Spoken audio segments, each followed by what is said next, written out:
sourdough. Kita pakai starter ya nih. Ini untuk starter kita, guys. Ambil tuh, Mbak.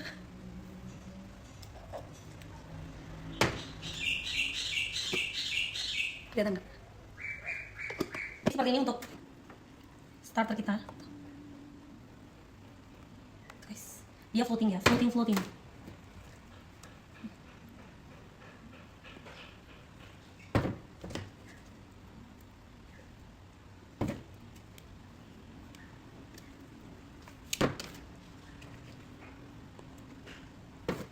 Nih, ini sebelum di feeding segini ya.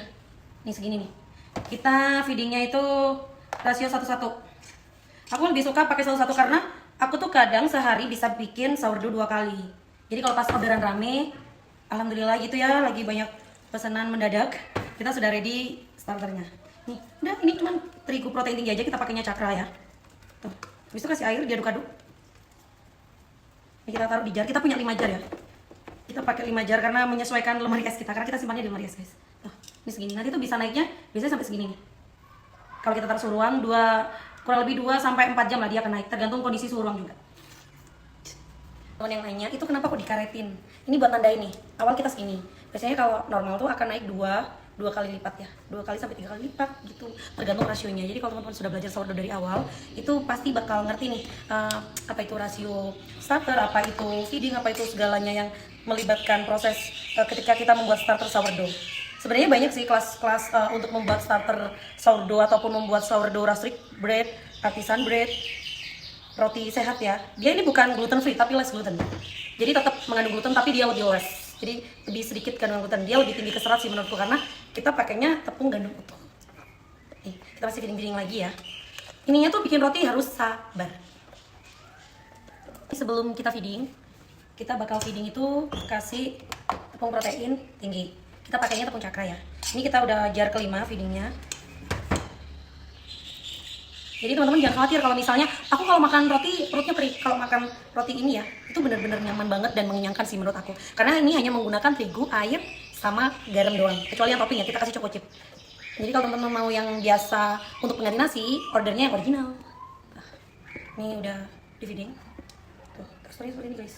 Dan ini tuh kita diamkan minimal 4 jam lah kalau kita misalnya mau membuat lagi. Tapi kembali lagi sama suhu ruang. Kalau teman-teman tinggalnya di puncak ya, menyesuaikan lagi karena puncak biasanya dingin. Kalau saya kebetulan di pesisir. Jadi selesai sudah feeding kita hari ini. Ini nanti disimpan di dalam kulkas. Ini pakai jar kaca, jar plastik, jar apapun bisa, yang penting jarnya bersih. Ini starter sourdough aku, jadi ini buat stok. Karena kita produksinya tidak 1 atau 2 piece, jadi aku punya sourdough starternya itu banyak. Jadi untuk ya seperti itu, kalau bikin yang gede, kulkasnya tidak muat saya. Tapi yang kecil-kecil ini bisa masuk di bagian pinggir-pinggiran kulkas gitu. Tadi waktu mixer nggak ke-record karena aku pas feeding. Jadi ini langsung proses stretch adonan aja ya. Kita skip, next kita bikin proses lagi. Next time full kita saat membuat sourdough. Ini kurang lebih 4 kilo guys.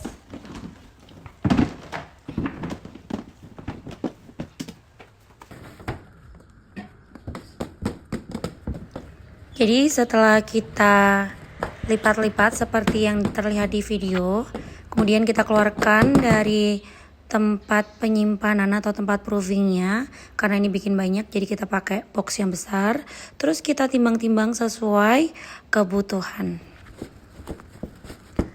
Setelah timbang selesai langsung masuk ke baneton. Kemudian banetonnya ditutupin pakai kain. Kalau aku seperti ini sih, banyak teknis, tergantung cara membuatnya. Ada yang kainnya di bagian atas baneton, kemudian kasih adonan. Ada yang baneton, adonan, terus tutup kain.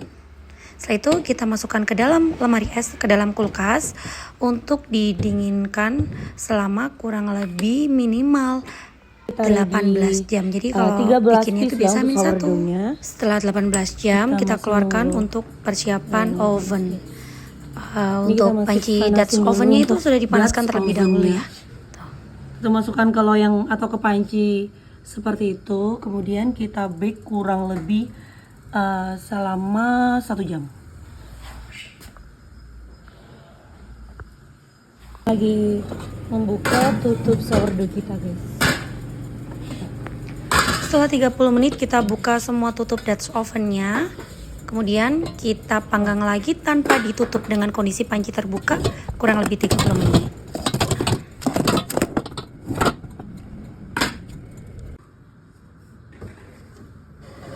Akhirnya matang juga guys, tanpa nunggu lama kita langsung potong aja. Sebenarnya ini masih anget, karena kalau anget itu agak keras sih sebenarnya, kulitnya itu masih crunchy banget.